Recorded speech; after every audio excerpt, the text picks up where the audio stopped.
a lot of energy coming from business people who are developing new businesses all throughout the city of Detroit.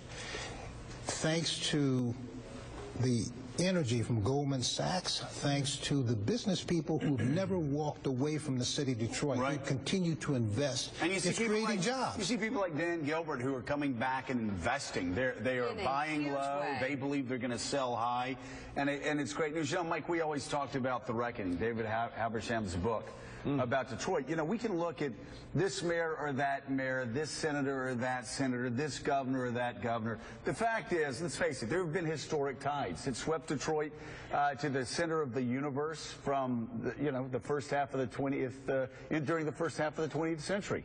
The fact is, in the 60s and the 70s, Japan started coming in. We were caught flat-footed, not just as a city but also as a country, and we got the hell kicked out of us.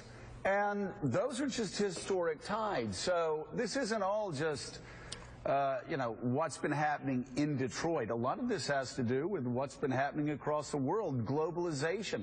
But now Detroit seems to be waking up and coming back. Well, one of the vital components, obviously, of America's Detroit, that's what Detroit was called during World War II. We don't win World War II the way we won it without the city of Detroit, without all the plans.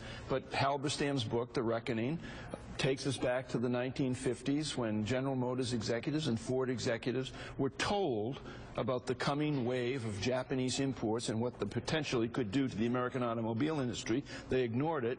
What is the status today? What would your view be today of the health of the American automobile industry versus Germany and Japan? Well, certainly on its own, the U.S. auto industry is extraordinarily healthy. All three companies are making huge amounts of money. They're hiring more people. They're producing better cars.